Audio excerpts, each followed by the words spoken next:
Salve, rapaziada. Aqui é o Ryan Santos, direto. Dá pra ver aí, ó. Esse aqui é o Mar de Barcelona. A gente está com um escritório aqui para a empresa, de frente para o Mar de Barcelona, abrindo operação para o mundo hispanohablante.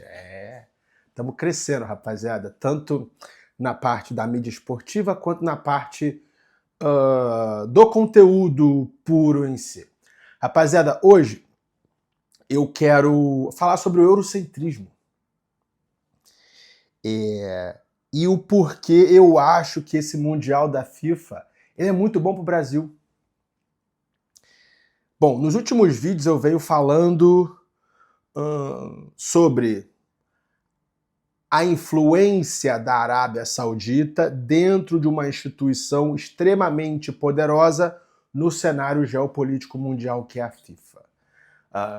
2 vídeos atrás eu fiz o Follow the Money de a Arábia Saudita comprando 10% da DAZN Sports, a DAZN por 1 bilhão, a DAZN usando esse mesmo 1 bilhão para comprar os direitos do Mundial da FIFA, e a FIFA, não sei o que ela fez com 1 bilhão, mas ela presenteou a Arábia Saudita com o Mundial em 2034 e presenteou o entreposto da Arábia Saudita com o Mundial de 2030, que além de ser na Espanha e em Portugal, que era a vez da Europa, na verdade era a vez da África. E botaram no Marrocos, que é o entreposto da Arábia Saudita.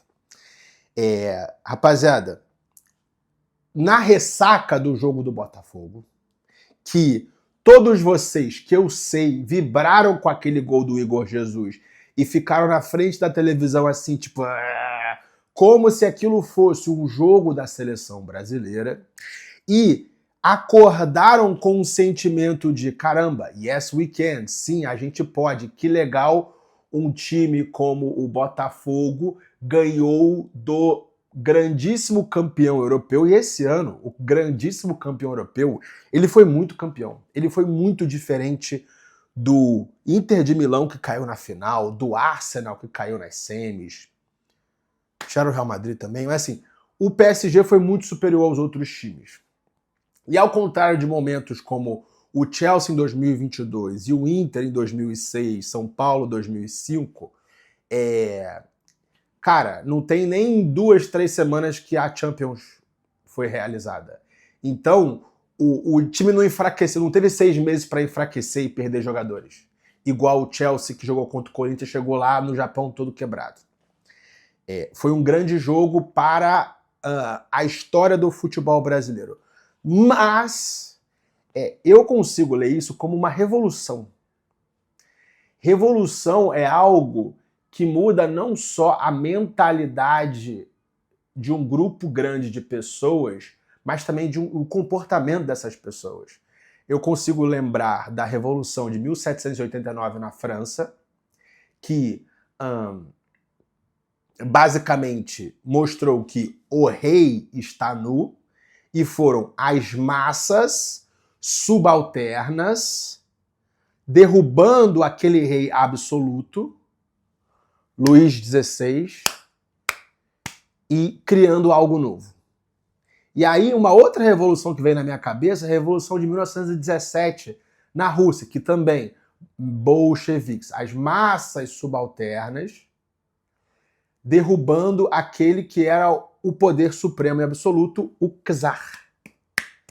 E o czar da Rússia, ele tinha não só autoridade política, ele também era autoridade religiosa sobre a Igreja Ortodoxa, um bagulho assim.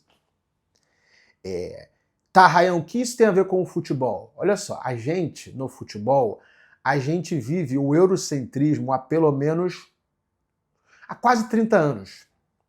Eu diria 25. Por quê? Foi ali pelos inícios dos anos 2000 que teve a Lei Bosman, que é do final dos anos 90, mas entrou em vigor depois, e também a entrada da moeda euro, a moeda única do espaço econômico europeu. Então, a moeda euro fez com que a Europa pudesse comprar o resto do mundo, criando o seu próprio dólar. Se você futucar bem, o euro é o dólar usado na Europa. Ele foi criado exatamente para isso, para ser tipo um mirror. E se você parar para olhar como a moeda sobe e desce, nunca passou de 20%, 30% acima. Em tempos de crises, o euro ficou 30% acima do dólar. Mas há uma moeda que foi feita para ser ali pau a pau. E querendo ou não, o eurocentrismo ele é uma vertente do americacentrismo. E como isso funcionou no futebol? Isso colocou na mente de uma geração de crianças, não só brasileiras, mas latino-americanas, africanas, do Oriente Médio e da Ásia, que eles eram inferiores aos europeus. Porque, como eu falei num vídeo anterior, o futebol é a mídia do mundo. Se o basquete fosse a mídia do mundo, que é uma mídia muito nichada, a gente pensaria que, cara, o centro do mundo é os Estados Unidos, tanto que o campeão da NBA é o World Champion. E eles fazem questão de não jogar contra o campeão da Euroliga. Por quê? Porque se você der chance de jogar com o campeão da Euroliga num jogo sério, valendo alguma coisa, existe a possibilidade do rei estar nu. Igual agora com o PSG e o Botafogo e outros exemplos de times europeus. Cara, agora eu quero trazer umas palavras do grande sociólogo Memes Elite Brasileira, que é um cara de muito conhecimento, e ele postou dia 11 de junho, Momento PVC, a falácia do futebol. Não dá para convocar jogadores que jogam no Brasil. Joga contra a Colômbia, ganha por 1 gol chorado. O time dos caras, Arias, do Fluminense, Richard Rios, do Palmeiras, James Rodrigues, que estava no São Paulo. Toma um sacode de 4 da Argentina. Melhor jogador da Argentina naquele jogo, Thiago Almada, do Botafogo. Ganha de 1 gol chorado do Paraguai. Time dos caras, Bobadilha, Romero, Gustavo Gomes. 2002, o futebol já era globalizado. E 13 dos 23 jogadores jogavam no Brasil. Titular, só o Kleberson e o Marcos. Mas os caras valorizavam muito mais estar ali. Mordiam muito mais no treino. Estão muito mais acostumados a decidir sob pressão. Todo ano, final de Copa do Brasil e Libertadores. Esses meia-bomba da Premier League, Wolverhampton, Brighton, Newcastle, West Ham, Everton, não estão decidindo porra nenhuma. Por mim, põe os pé rapado brasileirão mesmo. Gerson, Gabigol, Veiga, Igor Jesus, Luiz Henrique, Marlon Freitas, Lucas Moura, Bruno Henrique, Pedro, time sem bandido não vence. Para quem tem mais de 25 anos, ver o Bruno Guimarães comemorar escanteio com 48 do segundo, 1-0 em casa contra o Paraguai, é de fuder. Tá claro agora, como o Carleto, que o problema não é de técnico. Os caras que estão peidando mesmo ou pensando em Ibiza. Quem viu Portugal contra a Espanha tá ligado que foi outro nível de intensidade. Ok? Então, em cima desse eurocentrismo, eu vou trazer como o eurocentrismo lavou a nossa mente. Dentro de uma instituição política, que não é política, que é a CBF, que acaba tendo mais poder político que os próprios ministérios do Lula, e dentro dessa mídia, que não é uma mídia nichada, é uma mídia global, que é o futebol.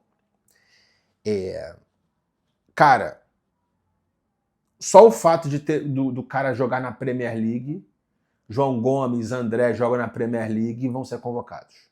Tiveram outros casos, Andrei Santos, jogava na segunda divisão, foi pro Chelsea convocado. O jogo de ontem mostrou que para a nova geração, além de jogadores, de pessoas brasileiras que, cara, talvez o que a gente tem aqui dentro, não aqui dentro que eu tô na Espanha, talvez o que a gente tenha dentro do Brasil é o melhor do que eles têm lá fora e do que a gente já tem lá fora. Por quê? Cara, como que o Marlon Freitas e o Gregory nunca tiveram mais chance na seleção? Se eles são cães de guarda já há um bom tempo no Botafogo. E, cara, um jogador como Bruno Guimarães, que só dá passe pro lado. Bruno Guimarães já era meu seguidor aí. Porra, desculpa Bruno Guimarães, mas porra. Nunca mostrou que merece estar ali. É isso. Dá passe pro lado. Por quê? Porque tem grife, porque tem empresário e tal. Então, o que o Memes Elite Brasileira colocou aqui, e que eu também acredito, é que estamos num momento de revolução. E a revolução começa na mentalidade da galera. Esse Mundial de Clubes está fazendo a galera sonhar e pensar assim, caralho, nossos jogadores podem ser melhor que os deles, e isso acaba alastrando na população mais baixa. Caramba, nós podemos sonhar. Por que eu te digo isso? Porque eu sou um produto de uma época que o futebol trouxe esperança para uma nova geração. Em 2002 o Brasil foi campeão, ok? Em 2004 eu comecei a mover os pauzinhos para fazer intercâmbio nos Estados Unidos e eu achava que eu ia lavar a cara dos americanos no futebol e aquilo abriu várias portas para mim e eu joguei futebol americano, mas assim, eu fui um produto de um otimismo sistêmico que faz tempo que a gente não tem. Entendeu? Então eu acredito que, cara, o Rio tá fazendo curva. Estamos antes de uma revolução de 1789 ou de 1917, o Rio está começando a fazer curva. E aí eu vejo, porra, quanto tá o dólar? Tá 5,50. Porra, tá melhorando as coisas pra gente. Entendeu? Tem um monte de notícia ruim aí, taxa de juros subindo, não sei o quê, mas assim, eu acredito que com o futebol sendo a mídia e sendo realmente uma ferramenta grande de geopolítica, o negócio está virando o jogo. Okay? E eu acredito que a nova geração de brasileiros vai interpretar esse Mundial com uma motivação, e aí a gente vai embalado para a Copa, e tomara que na Copa de 2026 exista um mindset sistêmico como teve para mim em 2002. E olha o que aconteceu depois de 2002. Cara, o Brasil teve anos de muito progresso. Muita gente ficou rica. O Brasil teve muito progresso. Então, eu acredito que esse Mundial está sendo muito importante para quebrar o eurocentrismo da cabeça das pessoas, não só de brasileiros, mas mundo afora, e dizer que, cara, sim, é possível, ok? E ainda tem um agravante que é o seguinte, sabe qual é a parte boa de ter casa de aposta no Brasil? Vou gravar um vídeo depois. A parte boa de ter casa de aposta no Brasil é que o Brasil, por ter muita população, as casas de aposta do Brasil ficam muito grandes e acabam jorrando muito dinheiro no futebol. E o nosso futebol interno, ele, cara, acaba trazendo muitos bons jogadores, pagando os bons salários. E se você olhar assim, tipo, o brasileiro não vai mais para time, sai do Brasil para ir para um Sevilha, para o Betis, não vai mais não. Por quê? Porque os times brasileiros pagam melhor do que um Sevilha, que um Betis. Olha o salário do Vitor Roque no Palmeiras e olha o salário que o camisa 9 do Sevilha e do Betis ganham. Entendeu? Então, isso aí é papo para outro vídeo, mas o que eu queria dizer hoje aqui que o eurocentrismo está acabando. Isso é bom pra gente. O Rio está fazendo curva e eu visualizo com todo o otimismo de um pai de menina, eu visualizo no horizonte que tempos bons virão para o Brasil. Por quê? Olha os nossos amigos argentinos, eles estavam fodidos em tudo.